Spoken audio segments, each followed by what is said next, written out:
Revisão de alimentos, quando que é possível fazer, como orientar a sua cliente para se preparar para uma ação revisional de alimentos. Imagine a situação, você trabalhou para a cliente, fez ali a ação de alimentos, ou então ela já tinha uma sentença que foi conseguida ali com o trabalho de outro advogado, e ela fala: doutora, o valor que o genitor paga hoje de pensão alimentícia não é mais suficiente, ou então as necessidades da criança aumentaram, a renda do genitor aumentou significativamente. Como que a gente consegue o aumento da pensão alimentícia? A primeira coisa que você, advogada, tem que entender que para ter o aumento da pensão alimentícia, na verdade, o aumento ou a diminuição tem que ter acontecido ou a alteração nas necessidades da criança ou do adolescente, ou alteração na capacidade financeira do genitor.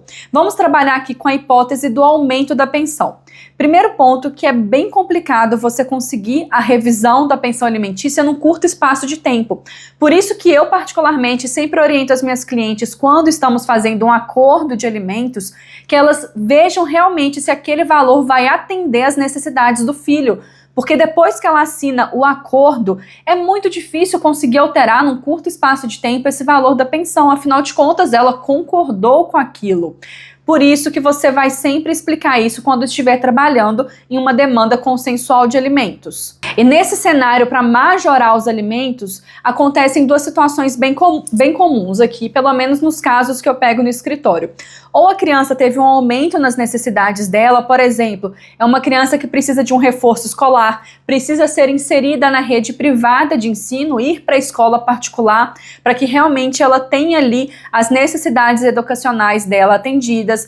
Teve um problema de saúde que foi descoberto, foi diagnosticada com autismo, qualquer situação que faça aquela mãe gastar mais com aquela criança, e não pode ser uma situação simples, tem que ser realmente demonstrado ali naquele processo que aquela criança precisa de mais dinheiro.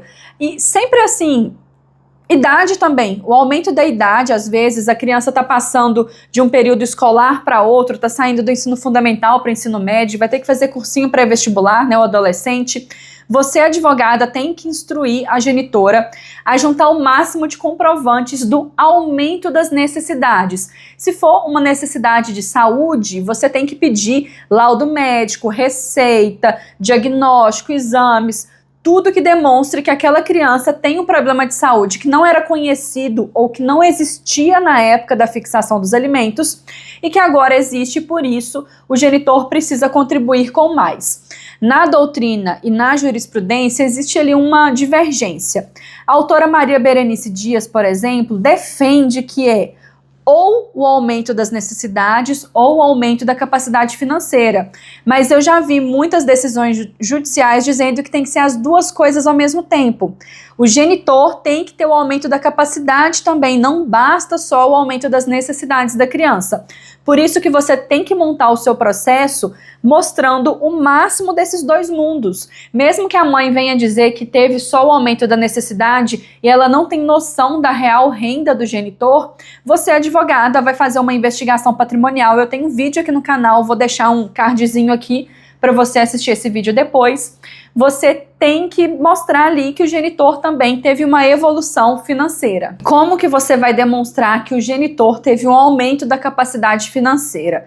Você precisa, primeiro, que essa mãe traga esses dados para você, porque para ela querer o aumento da pensão alimentícia, automaticamente, obrigatoriamente, ela tem que ter o mínimo de provas, de indícios para você mostrar no juiz. E nem sempre você vai conseguir ali que seja fixado o aumento da pensão de forma provisória, numa decisão liminar, porque o juiz pode entender que não existem elementos suficientes, robustos, para fazer esse aumento da pensão antes da contestação, antes da oitiva do requerido.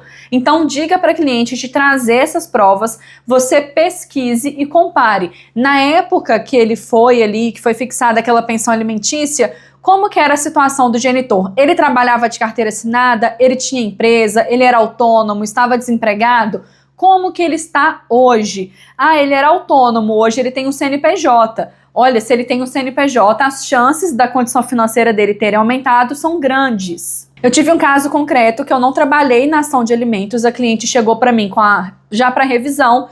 Na época, o genitor, ele era estudante, ele estava finalizando o curso de odontologia. E quando ela me procurou, ele já estava formado há 3 anos, ele tem uma clínica odontológica no nome da esposa dele, mas ali nas redes sociais, em todos os eventos, ele se posiciona como dono da clínica, e nós usamos exatamente esse recorte para conseguir o aumento da pensão alimentícia, que saiu de R$300 para 2 salários mínimos. Foi um salto enorme para aquela mãe e para aquele filho. Além disso, de demonstrar que na época ele era estudante e agora ele é formado dentista, cirurgião dentista, e ele figura ali como um sócio, o proprietário da clínica, mesmo que não formalmente, a gente demonstrou também que aquela criança que antes não estava em idade escolar, agora precisa ser colocada numa instituição particular, numa escola particular, porque foi diagnosticado ali não com autismo, mas com uma condição especial, que ela precisa de um acompanhamento especial para aprender. Então, salvo engano, tem TDAH e precisa de um acompanhamento mais perto, além da escola particular, precisa de um monitor dentro da sala de aula, precisa de um plano de saúde melhor para fazer acompanhamento com fono, fazer terapias diversas para se desenvolver. O genitor, qual foi a contestação dele? Foi dizendo que agora ele é casado, tem uma nova família, tem uma filha mais nova, que precisa, que o salário dele não dá, que ele não é dono da clínica. Mas tudo isso a gente conseguiu desmontar porque trouxemos vários elementos dentro do processo que mostravam que sim, ele tinha capacidade financeira. Esse foi um panorama geral para você entender um pouquinho sobre a ação de revisão de alimentos, mas se você quiser aprofundar no assunto, clica no link aqui embaixo para conhecer o meu curso Destravando na Prática Ação de Alimentos. Nele eu trato desde o atendimento inicial com a cliente, como fechar contrato de honorários, te ensino a fazer uma boa petição inicial de alimentos, uma petição matadora que vai ali aumentar em muito as chances de conseguir um valor justo de pensão. Falo sobre revisão, exoneração, execução, então é para você realmente trabalhar com ação de alimentos. E também se inscreve aqui no meu canal que eu estou postando conteúdo com muita frequência para ajudar você, advogado iniciante.